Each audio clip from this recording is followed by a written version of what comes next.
Yo creo que este seminario, el primer seminario virtual, Pedagogía en Clave Digital, seminario de estrategias educativas para la era de la inteligencia artificial y qué importancia tiene la era artificial en estos momentos. La inteligencia artificial puede reemplazarnos y reemplazarnos ¿en qué sentido? Hoy por hoy podemos hacer cartas muy simplemente desde lo que es la inteligencia artificial y utilizarlo como Google si queremos, pero también podemos transformar el mundo desde donde el hombre ha llegado, donde desde un grupo de personas, neurocientíficos, sociólogos, psicólogos, tecnológicos, han logrado crear una gran máquina potente que podría reemplazarnos. Sin embargo, si nosotros desde hoy utilizamos la inteligencia artificial para ese uso de inteligencia emocional, que es mi tema, y dentro de lo que es la inteligencia emocional en el ámbito educativo, cómo nosotros podríamos favorecer todo lo que somos, todo lo que nos pertenece a nosotros como seres humanos. Porque lo primero sería entender por qué las emociones vienen a mí, por qué las emociones se presentan de alguna manera y me sacuden, entendiendo de que las emociones solo duran 90 segundos, pero no tenemos el tiempo para contar 90 segundos cuando la emoción llega a ti. Y en el ámbito educativo surge algo muy paradójico. A veces estamos consagrados o estamos rigiéndonos por un programa educativo. Estamos respetando, por supuesto, todo lo que son las consignas universitarias, pedagógicas, todo lo que tiene que ver tanto desde el punto de vista del docente como desde el punto de vista del alumno. Y de allí es donde nos damos cuenta de que estamos mecanizados incluso como esa máquina de la inteligencia artificial, porque se nos olvida el ser, se nos olvida qué siente el otro, se nos olvida realmente qué padece y pues nos sistematizamos. Y el mundo está perdiendo la verdadera esencia de cómo nosotros vamos avanzando en el día a día. Hoy por hoy, la inteligencia emocional es un tema que va en boga, ¿no? Que está en boga y que todo el mundo habla. Pero ¿quién sabe utilizar la inteligencia emocional? ¿Quién de ustedes la ha aplicado realmente y quién de ustedes ha logrado entender cómo funciona el sistema desde el punto de vista neurocientífico? Entendiendo que ahora desde la neurociencia nosotros estamos conectando realmente muchísimo más allá para poder entender el funcionamiento del cerebro. Y ahí entendemos que dentro de lo que es el mecanismo de la inteligencia emocional, esos 90 segundos no dan tiempo para ¿Seguro contarlos. comprado? Simplemente se presentan, simplemente surge la emoción y activa un mecanismo que conecta con nuestro pensamiento. Nuestro pensamiento a partir del 91 segundos comienza a activar la interpretación. Y dentro de la interpretación nosotros empezamos a generar todo lo que es un sistema de creencias y bloqueos en función a lo que vivimos, en función a lo que fue el pasado y en función a lo que no podemos cambiar. Si nosotros supiéramos que nuestro presente es el hoy, ¿verdad? Y que dentro de ese presente, evidentemente yo tengo heridas, tengo todo lo que fue mi historia, tengo todo lo que fue mi background, entendería que todo lo que viví, evidentemente, tiene un porqué. Y todo lo que viví, gracias a lo que viví, es lo que soy ahora. Pero no lo entiendo de esa manera, sino que estoy conectando constantemente con lo que me hace daño. Cuando comienzo a entender que la vida es otra cosa y que cada momento en que yo interpreto estoy conectando con una acción, ¿eso qué significa realmente para que lo hablemos claro? Dentro del contexto, nosotros estamos generando un sistema funcional desde mi cerebro que va a conectar con la emoción, el sentimiento. Siento que algo me duele, siento que algo me hace daño, siento que esto no es para mí, siento, no importa qué que sea lo que siento, ese es el sentimiento. Y el sentimiento puede ser permanente.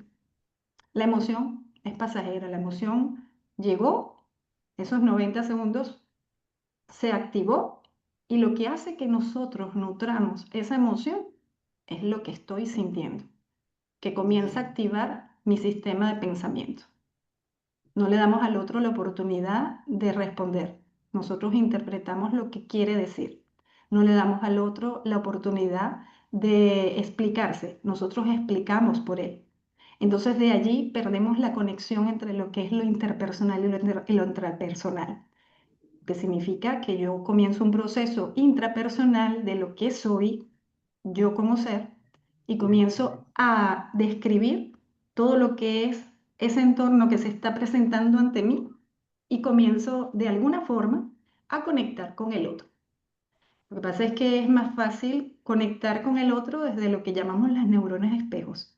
Las neuronas espejos están allí para darme una información que viene de manera celular. Yo canalizo lo que estoy viviendo a través de la acción, esa persona que tengo enfrente, no logro identificarla como un interlocutor afectivo. ¿Y qué significa un interlocutor afectivo? Que si yo realmente, ante lo que estoy sintiendo de la emoción que viene, por ejemplo, si es la ira o es el enojo, lo que se presenta ante mí, supiera que le estoy hablando a mi hijo, supiera que le estoy hablando a mi profesor, supiera que le estoy hablando a mi alumno, supiera que le estoy hablando a alguien que tiene una conexión y un vínculo afectivo conmigo, todo cambiaría. Porque entonces allí yo comenzaría a adoptar una postura completamente diferente porque hay un hilo afectivo que me une a esa otra persona. Pero si por el contrario no hay nada que me una a ese otro ser, pues entonces la emoción yo puedo hacer que se haga más intensa. En el mundo educativo nosotros tenemos varios procesos, podemos realmente dar en este momento la teoría de cómo funciona la inteligencia emocional, pero vivimos una época de grandes transformaciones tecnológicas. La inteligencia artificial, el acceso instantáneo a la información y los entornos virtuales están redefiniendo la educación. Sin embargo, la educación emocional sigue siendo nuestra brújula más precisa. Nosotros no nos damos cuenta de que la brújula es la que activa todo. Y esa brújula que llamamos emoción está allí más presente que nunca. O sea que en el mundo del día a día todo puede evolucionar, todo puede de alguna forma cambiar y ser innovador en nuestras vidas, pero lo que no cambia son nuestras emociones. Lo que sí puede cambiar es mi acción. ¿Cómo yo voy a recibir ese acontecimiento que estoy recibiendo? Lo recibo y cuál va a ser mi comportamiento ante lo que estoy viviendo. Necesitamos formar seres humanos, porque cuando hablamos de seres humanos, no todo el mundo es ser humano. Estamos viviendo en una era donde nos acercamos a médicos que no están teniendo el verdadero sentido de vocación de servicio. Estamos viviendo en una era donde estamos a través de la educación transmitiendo un saber que ni siquiera lo transmito a veces con esas ganas de transferir un legado. Entonces, evidentemente, ¿cuál es la personalidad o cuál es el temperamento que deseo que el otro vea de mí? Y si yo estoy del rol de el educador, pues probablemente vamos a recordar muchos profesores que han sido una gran huella, han dejado una gran huella en nuestro camino. Pero si estoy del lado de lo que es el estudiante, y cuando hablo de los educadores que han dejado huella en el camino, es porque los educadores aprenden de los educadores.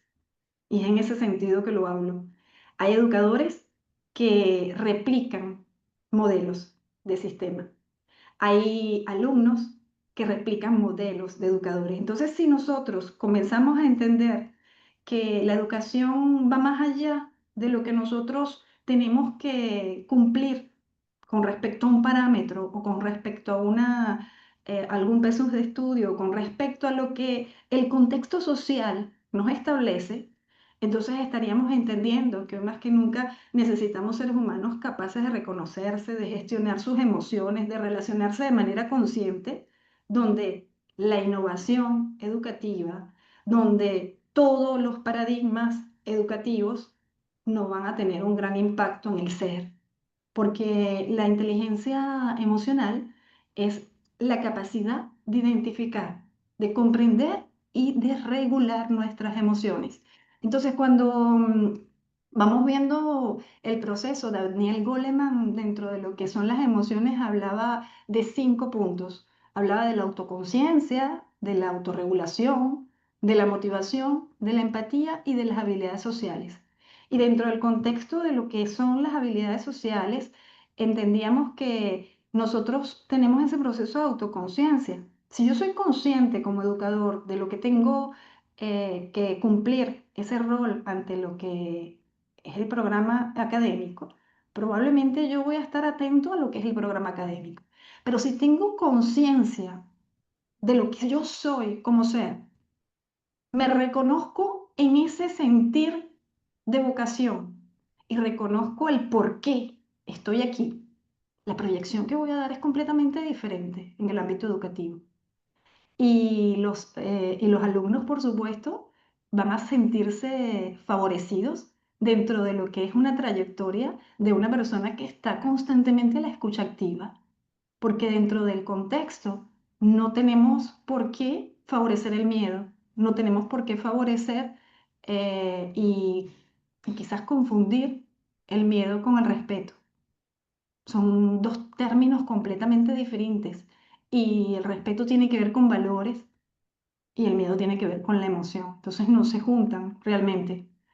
Entonces dentro de ese contexto, como yo, como ser, a través de ese respeto que quiero de mis alumnos, a través de ese respeto que quiero de mis profesores, porque es recíproco, podría yo actuar de una manera adecuada para completar lo que es la autorregulación, porque dentro del contexto autorregulativo de las emociones, nosotros hacemos todo lo que es énfasis al cómo se presenta esta emoción y cuál es ese destino que tiene el sentimiento, cuál es la trayectoria que va a ser el sentimiento a través de lo que es mi interpretación, a través de lo que estoy pensando, a través del cómo yo mismo voy construyendo bloqueos y creencias que en algún momento van a detenerme.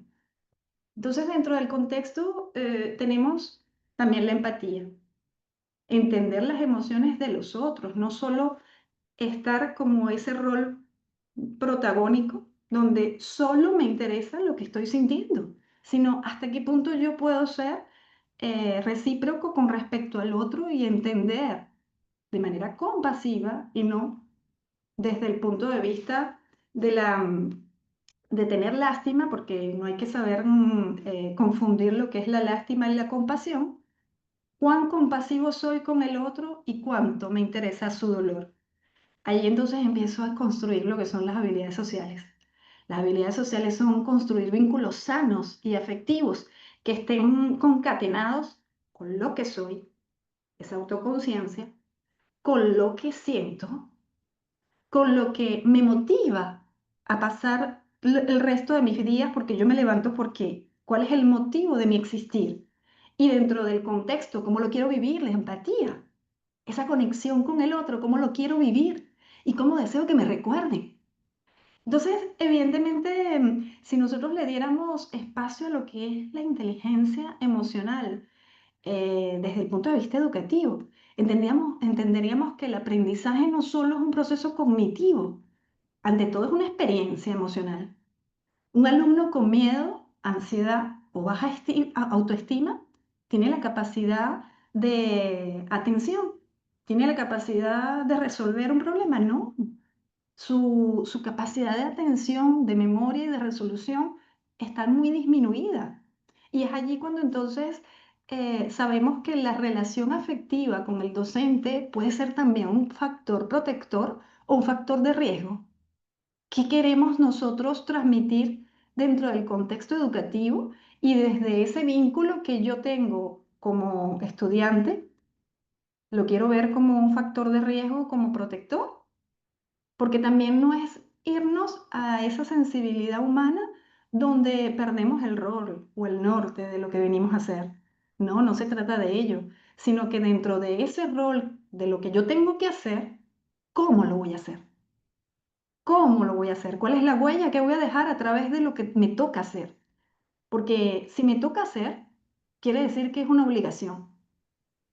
Pero si en realidad lo veo como una vocación, entonces va a ser algo que me pertenezca. Y voy a tener sentido de pertenencia con todo lo que haga, porque no solo me voy a apropiar de ese aprendizaje, no solo me voy a apropiar, y cuando hablo de aprendizaje, de ambas partes, no del aprendizaje que tengo que transmitir, sino también del aprendizaje que tengo que recibir, de lo que está dispuesto el educador a aprender del alumno y de lo que el alumno está dispuesto a aprender del educador, porque de todos aprendemos. En esta vida nos convertimos en maestros, pero somos eternos aprendices. Cuando entendemos que somos eternos aprendices, más allá de un título, más allá de todo lo que ustedes pudieron haber escuchado de mí, aquí detrás hay un ser humano. ¿Cómo lo quiero entregar? ¿Y cómo realmente quiero que me vean? ¿Quiero que me vean desde la cima y que me vean hacia abajo? ¿Quiero que el otro alce la mirada ante mí? ¿O quiero estar dentro de un contexto de igualdad donde tú me importas, yo te importo y todos somos capaces de estar dentro de un contexto real de vida? La vida es estar realmente en torno a lo que nos toca vivir, pero no dentro de lo que es esa base del vivir. Esto me toca y no tengo otra opción, sino dentro de esa opción, ¿cuáles son las prioridades en la vida y dentro de las prioridades, en dónde está la motivación? Porque cuando yo sigo a mis alumnos y cuando estoy en mis clases de terapia o estoy directamente con mis pacientes, la pregunta que siempre se hace una persona que tiene un gran estrés y un problema emocional o un problema muy grave que no puede resolver es cuál es el sentido de seguir aquí. ¿Cuál es el sentido de existir? Y cuando nosotros aprendemos a hacer el recorrido y entendemos que la vida no es bella porque la gente nos dice que la vida es bella, ¿verdad? Cuando entendemos la terminología de psicología positiva, entendemos que la psicología positiva no te invita a ti a tener pensamientos positivos, no, no, no, no. Eso no significa ser psicología positiva. La psicología positiva significa ser consciente de todos los obstáculos que se presentan en tu vida, ¿verdad? Y dejo un pequeño blanco, un fondo blanco para que ustedes lo interpreten. Ese obstáculo que está allí, cómo se presenta tu vida, cómo lo vas a resolver, tú decides. ¿Te quedas allí? Tú decides. ¿Esperas que alguien venga por ti? Tú decides. ¿Recuerdas cuáles son las personas que cuentan para ti? Y sigo, tú decides.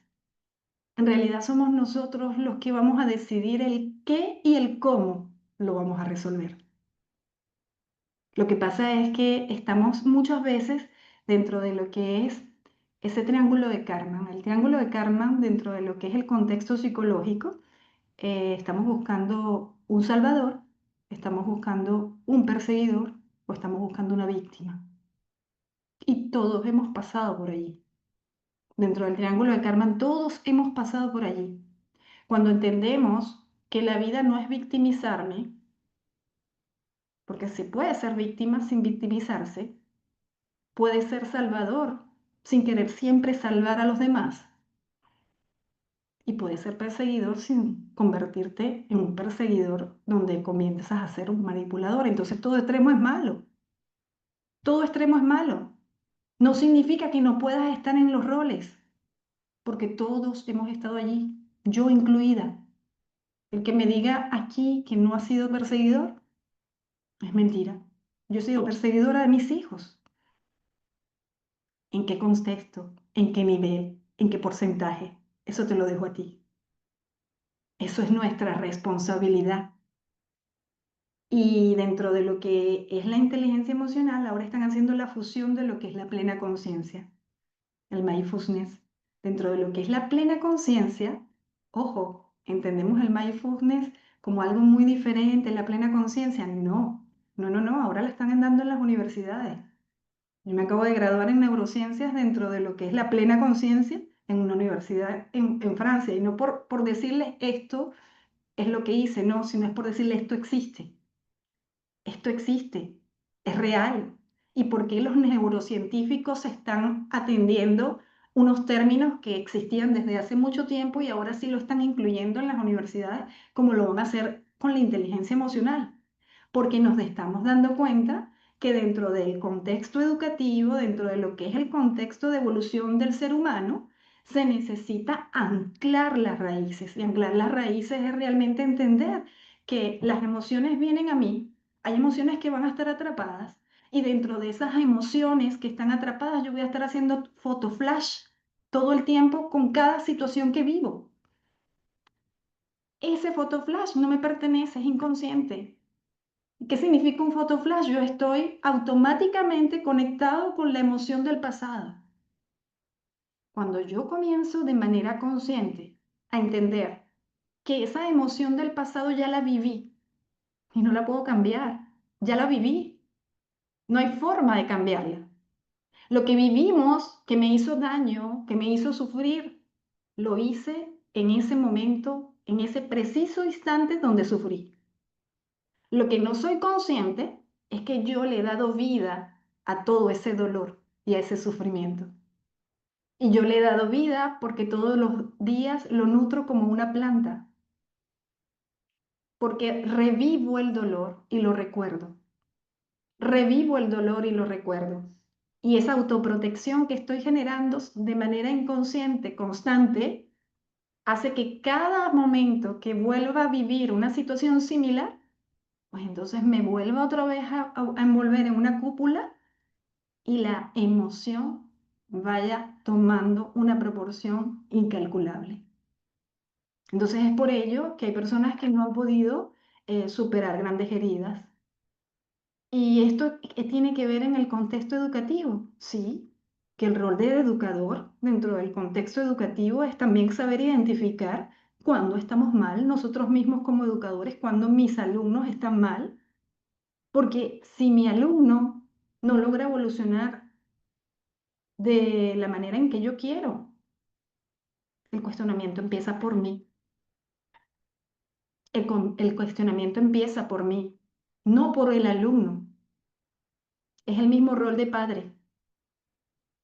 Entendemos que es muy fácil dentro de lo que es el mecanismo señalar con el dedo y decir, es tu responsabilidad. No, no estoy diciendo de que la evolución del alumno dependa de ti. Estoy diciendo que depende de ti saber qué le sucede al alumno y el por qué no evoluciona. Eso es diferente dentro del contexto educativo, porque hay algo que probablemente estoy haciendo yo mal o hay algo que no estoy identificando. Y es el mismo rol dentro de los padres. Dentro del mismo contexto parental, vemos padres que dicen, hemos hecho todo y le hemos dado todo. Yo tengo una gran responsabilidad y esta es mi parte. Pero dentro del contexto, cuando un niño tiene problemas o trastornos comportamentales, problemas emocionales, sí, el contexto social tiene que ver, el contexto educativo tiene que ver, el contexto familiar tiene que ver y la historia familiar también tiene que ver. Como yo, como padre, estoy portando y estoy llevando mi historia familiar y cómo transmito mis emociones y mis acciones a través de mis hijos. ¿Cuál es el modelo que le estoy entregando? Y a veces lo hago de manera inconsciente, de manera consciente, trato de corregir, pero no lo logro corregir porque vuelve un schema como la rueda de hámster. ¿Y la rueda de hámster qué es? Un experimento simple, donde está la pequeña ratita o el pequeño ratoncito dando vueltas, dando vueltas, dando vueltas, dando vueltas, y llega un momento en que se desespera. ¿Pero por qué se desespera? Porque no llega a su destino. porque no llega a su destino, entonces cada vez va más rápido y cada vez va más rápido. Y eso es lo que nos está pasando a nosotros, que como no llegamos a los objetivos que queremos, como no obtenemos lo que queremos del otro, como no logramos entender al otro como quiero que me entiendan a mí, entonces lleva ese mismo ciclo de la rueda de hámster, donde yo no logro salir a flote, no logro la felicidad, no logro obtener este triunfo, no logro estar bien con mi pareja, no logro las buenas relaciones, no lo logro, no lo logro, no lo logro. Y cuando yo digo no lo logro, estoy sistematizando automáticamente a mi cerebro, porque ya entonces yo estoy colocando palabras en mi mente que mi cerebro va a creer. Entonces, dentro del proceso, nosotros desde la parte neurocientífica entendemos que las relaciones son importantes dentro de lo que es una verdadera autorregulación emocional. Pero el contexto social nos dice no llores. El contexto social nos dice no te rías de esa manera. El contexto social dice no grites. Estás alzando la voz. Cuando aprendemos que la liberación de las emociones no es negativa y liberar una emoción a veces por un grito o incluso por un golpe seco, que no es que se vuelva rutina, ojo, que no es que se vuelva rutina, sino desde el primer momento en que yo le doy golpe a una mesa, allí soy consciente. Ahí soy consciente. Y no hace falta que el otro me lo diga. No hace falta que la otra persona que está frente a mí me haga saber que yo le di un golpe a la mesa. Porque a lo mejor no fui consciente cuando lo hice, pero desde el primer momento en que ya yo accioné un patrón repetitivo, a partir de allí soy consciente. De eso se trata la autorregulación. Que cuando tu emoción viene a ti y no puedes controlarla, porque es más fuerte que tú, pues una vez que eres consciente, ¿qué haces con ella? Es allí donde está nuestra responsabilidad. No cuando los otros te dicen que tienes que regular tus emociones, que no llores, que no lo hagas, porque las emociones, cada quien va a regularlas de la manera en que tenga que regularlas y no de la manera en que los otros le digan cómo regularlas. Y el ejemplo claro es que hoy por hoy como adultos tenemos cuántas heridas.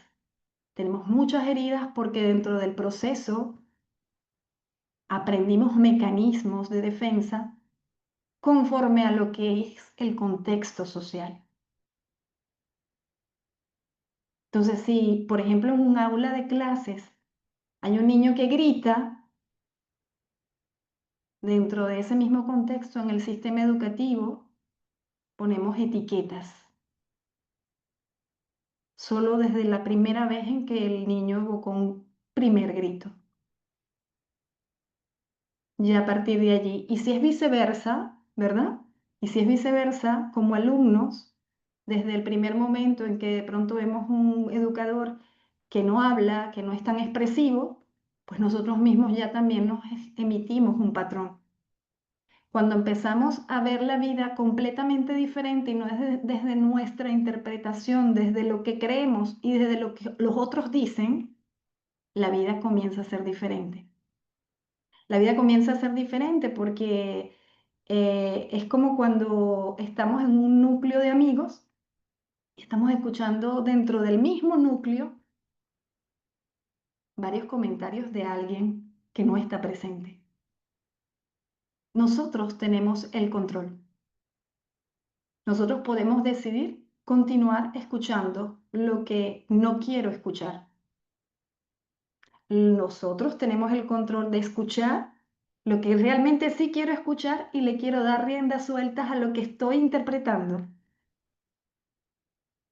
Y entonces allí es cuando nos damos cuenta que dentro de los ámbitos educativos, tanto desde la edad periescolar, preescolar, secundaria, universitaria, académica, pues entonces estamos viendo patrones de comportamientos donde existe la discriminación, donde existe el sexismo, donde existe cualquier cantidad de paradigmas y vemos el bullying, vemos el acoso escolar, vemos el acoso sexual y allí no entendemos ciertos patrones y cómo evolucionan de manera tan rápida y progresiva porque nos damos cuenta que el contexto social no ha sabido realmente controlar un problema emocional en el individuo. ¿Por qué existen tantas tentativas de suicidio en este momento? Porque hay una fuerte influencia de lo que son las redes sociales y las pantallas. Porque hoy por hoy los padres no pueden en algún momento tomar decisiones de quitar la pantalla. ¿Por qué? Porque simplemente dentro de lo que es el contexto social, yo estaría dejando de lado la evolución de mi hijo. Mi hijo no estaría al mismo nivel que los otros y el otro y los otros probablemente tomarían a mi hijo de blanco. Ese blanco en donde vamos a lanzar la primera piedra o vamos a hacer cualquier cantidad de cosas porque mi hijo es diferente, porque no tiene un teléfono, porque no tiene unos zapatos, porque no tiene el mismo nivel, porque no está en el mismo extracto social. Y en los salones de clase, ¿cuánto es lo que estamos viendo? ¿Tiene que ver con emociones? Sí, tiene que ver con historia. Tiene que ver con historia de vida, tiene que ver con patrones de comportamientos, tiene que ver con acciones, tiene que ver con ejes de acciones que hemos hecho de manera repetitiva. Entonces, cuando comenzamos a integrar hábitos saludables, pues entonces diferentemente nos ven como personas diferentes. Nosotros somos personas diferentes cuando estamos hablando de un contexto de de hábitos saludables. Cuando de pronto empezamos a pensar diferente, ya somos fuera, estamos fuera del contexto social. Pero también nos pertenece el protagonismo nosotros mismos de decir qué queremos ser. Y allí entonces, cuando yo realmente tengo bien instalado el ser y cuando tengo bien reguladas mis emociones, probablemente me resbale lo que el otro diga. Probablemente mi autoestima está tan fuerte y está tan bien sentada que no me va a importar que me vean de manera diferente. Entonces, claro, debería, es el deber ser, pero dentro del deber ser, ¿cuántos pensamos de esta manera dentro del deber ser? Entonces, cuando nos damos cuenta en el eje de acciones de la inteligencia emocional, ¿cómo fomentar? La pregunta es clara, ¿cómo fomentar la inteligencia emocional en la práctica educativa? Cuando evidentemente tenemos actividades prácticas que podríamos implementar, diarios emocionales, inicios al cierre de clase, ¿cómo me siento hoy? ¿Por qué te sientes así? Y a veces dentro del mismo contexto, cuando comenzamos realmente a crear patrones de comportamientos diferentes, vemos los resultados, vemos los resultados. Y no significa de que en realidad ese resultado es porque yo soy mejor o menos que el otro, sino que automáticamente el hecho de haber creado un automatismo hace que se cree un hábito. Porque ustedes escuchan 9 días, 21 días, 36 días de retos. Eso no es una nueva era en la vida del coaching para poder llegar a los objetivos y tienes que repetir tantas prácticas o tantas rutinas en 9, 21 días o 36 o durante un mes completo. No, eso no es nuevo. Eso es una práctica terapéutica y psicológica. Mientras más tú repites una frase, mientras más la adoptas, mientras más evidentemente vas invitando al cerebro a reprogramar algo que simplemente no ha aprendido, es como cuando comienzas a hablar, es cuando comienzas a conectar el movimiento de tu cuerpo. El niño, ¿por qué necesita la motricidad? ¿Por qué necesita hacer ejercicios motrices? Porque necesita establecer una conexión cerebral entre lo que es su mente y el cuerpo. Y eso, cuando lo logra de manera instantánea, viene natural. Ninguno de ustedes está constantemente pensando, voy a mover este dedo. Simplemente lo mueve, porque ya nosotros automatizamos la conexión. Y evidentemente, cuando decimos el repetir una frase una y otra vez, no va a ser que yo lo crea, no va a ser que yo lo crea, esa frase, esa pequeña frase, no va a ser que yo lo crea, ya se instauró también en nuestro sistema cerebral. Esa es la creencia que va a hacer que no lo hagas.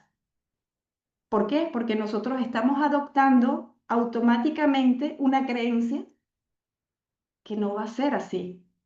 Lo voy a hacer, pero no lo voy a lograr.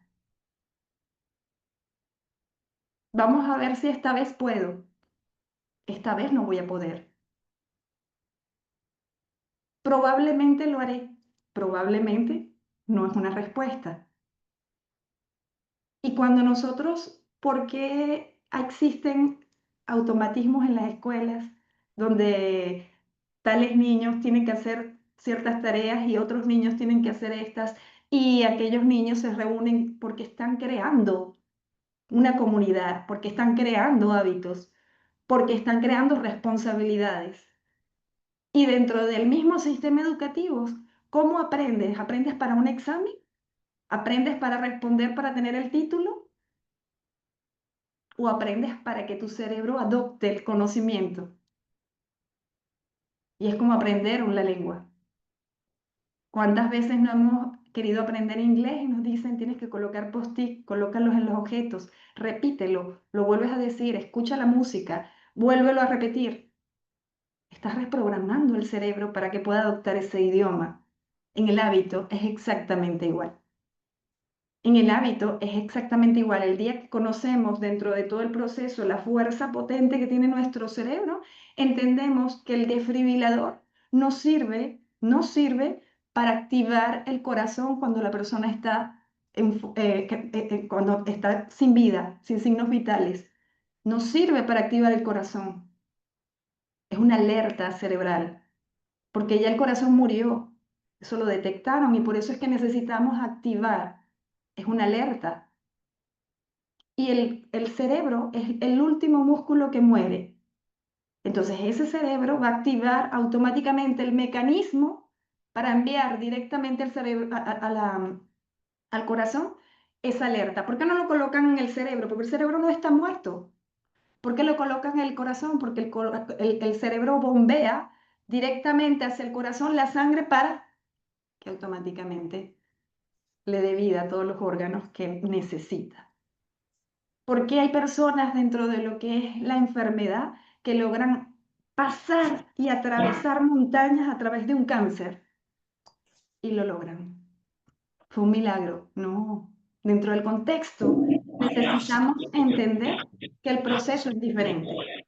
Necesitamos entender que el proceso implica entender cómo es el funcionamiento cerebral, cómo se activa automáticamente mi sistema inmunológico y cómo yo comienzo a activar defensas que me protegen. Y esos estados de protección, ¿por qué no me protegieron de un cáncer? Porque el cáncer es la única enfermedad que no se produce desde el punto de vista neurocientífico por un problema emocional. Neurocientíficamente probado. El cáncer es la única enfermedad que no viene por un problema de estrés. No, las personas que tienen cáncer vienen por un problema de estrés y emocionalmente, ¿no? Y lo pueden buscar. Y dentro del contexto es neurocientíficamente probado. No viene por problema emocional. Y lo único que hace que superes la enfermedad es tu fuerza para lograrlo. ¿Por qué? Porque si automáticamente estás pensando que vas a morir y activas esa pequeña frase, me quedan pocos días de vida y en este momento ya no me queda nada por hacer, automáticamente tu sistema inmunológico comienza a degenerarse y eso hace que tus células no se regeneren desde el punto de vista cerebral. Por eso es que hay personas que tienen una metástasis y dicen, ¿y qué pasó? ¿Cómo una persona que tenía una metástasis logró superarlo? ¿Qué hizo? ¿Fue un milagro? No. Neurocientíficamente probado, activó un mecanismo de defensa que su fuerza y su voluntad para lograrlo hizo que se restablecieran las células. Dentro de este contexto, evidentemente, lo que quiero decir es que si nosotros conociéramos cuál es la fuerza que nosotros tenemos desde el punto de vista cerebral para poder entender que esta emoción está presente, no la puedo cambiar, esta emoción la tengo aquí, no la puedo cambiar, pero ya estoy consciente de que la tengo. ¿Cómo yo puedo generar diferentemente un mecanismo para poder adoptar mi comportamiento de manera diferente ante esta emoción? ¿Qué sí puedo hacer que depende de mí? ¿Qué sí me pertenece? Porque dentro de la pertenencia, evidentemente a través de la escuela yo puedo tener cualquier cantidad de, de sistemas como para poder validar mis emociones, pero el contexto social, ¿cómo me ayuda? ¿Me favorece o está constantemente juzgándome? El sistema social establece un diálogo conmigo y está desde la escucha activa o está solo puntualizando cuáles son mis errores y mis fracasos. ¿Cómo me defiendo ante todo lo que se vive? Entonces, es usar el conflicto como una oportunidad pedagógica, es usar este conflicto como una oportunidad para ver cómo el prejuicio, cómo el bullying, cómo la discriminación, cómo la falta de inclusión está repercutiendo en la vida emocional de las personas. Como yo, si no estoy de acuerdo, dejo de ser cómplice y dentro de ese contexto, dentro de mi rol del docente, el adulto emocionalmente eh, es estar disponible, o sea, es rendirse disponible hacia el otro. Y los educadores somos modelos emocionales. ¿Por qué? Porque para nuestros alumnos, yo me haría estas preguntas directas a los educadores. ¿Cómo yo respondo ante el error? ¿Cómo yo gestiono el estrés en medio de la clase? ¿Cómo abordo el conflicto con mis estudiantes? Yo les aseguro que si responden a estas preguntas y dentro de ese contexto ven la evolución de cómo sucede, probablemente hay algo que pueda hacer que yo estoy haciendo bien, probablemente hay algo que tenga que corregir y probablemente hay algo que tenga que cambiar, porque corregir no significa cambiar. Entonces, todo lo que sucede, aunque yo no me crea responsable, me pertenece. Todo lo que sucede, aunque yo no sea responsable, me pertenece. Porque es falso que una separación, el marido o la mujer tenía el 100% de responsabilidad, ¿no? Ambos tenían el 50%. Algo sucedió allí que lamentablemente no encajó. Bajo cualquier mecanismo, bajo cualquier circunstancia, el ser tiene la responsabilidad de cambiar lo que puede cambiar. Lo que yo no puedo cambiar, ¿cómo lo deseo vivir? Si yo no puedo cambiar en este sistema educativo que dentro de todo el contexto exista humillación, exista prejuicios, ¿cómo lo quiero vivir? ¿Me convierto en cómplice del hecho? ¿Me convierto en protagonista? ¿O solo guardo silencio y sufro? Allí está mi rol.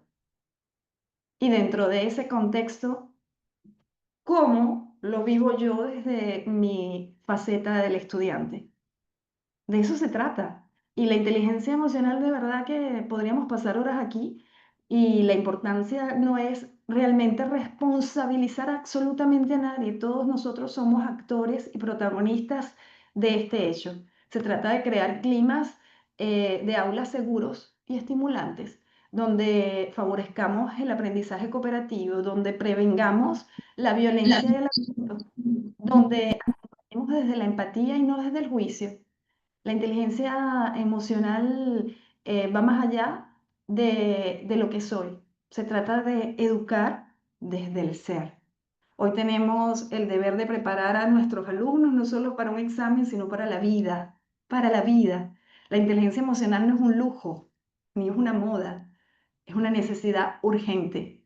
Un mundo cambiante donde la era digital nos está arropando y donde nosotros tenemos que, por supuesto, hacer caso y lograr que esa era digital nosotros podamos adoptarlas con un sentido humano, porque al final lo que recordamos no es la lección de matemáticas o el examen de historia que nos dieron.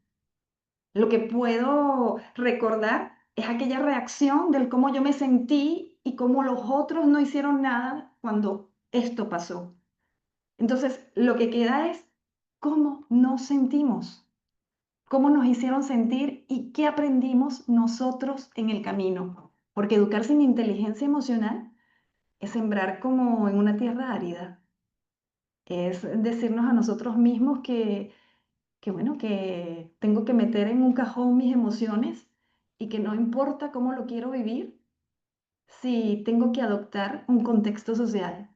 Yo les invitaría a ser ustedes mismos, a ser seres humanos que por donde quiera que pasen, dejen huella, que por donde quiera que pasen, entreguen su saber, que por donde quiera que pasen, estén sin egoísmos, que por donde quiera que pasen, pese a lo que los demás digan, ustedes declaren su esencia espiritual de su ser y le tiendan la mano al que está cayendo porque hay otro que lo está empujando, donde esperemos del otro lo que yo soy capaz de hacer por el otro. Se trata de convertir de este mundo en un mundo de imposibles, porque existe lo imposible, pero solo tú haces de este mundo que algo sea posible y que algo suceda. Muchísimas gracias. Eh, Muchas gracias, Muchas doctora. gracias, Sí, gracias, gracias, gracias. gracias. No sé si alguno de los participantes tienen alguna pregunta para hacerle a la doctora Vanessa. Esperamos su pregunta y ya que la tenemos a ella.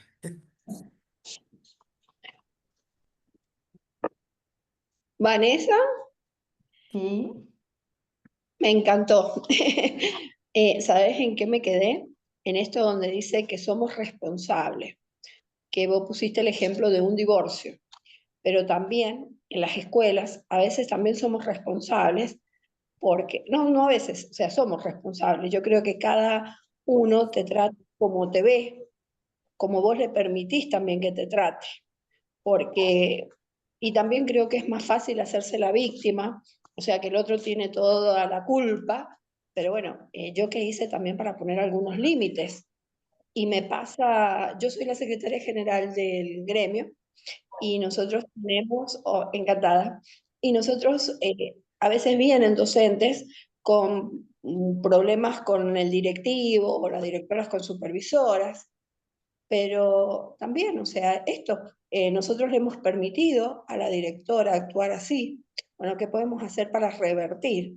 Entonces eso tenemos que entender que no es culpa del otro el 100%, sino que nosotros somos culpables también de cómo dejamos que nos trate. Y también me gustó de extender la mano, porque mucha gente, eso, está, trata de hacer, o sea, de tirarlo hacia abajo y a veces nosotros con un empujoncito lo dejamos también caer. O sea que lo que tenemos que hacer es extender la mano para no dejar caer al otro. Gracias, Patricia. Sí, en realidad la responsabilidad proviene de todos. Yo te voy a responder algo que hablaba directamente con mi hijo, que es adolescente de 11 años.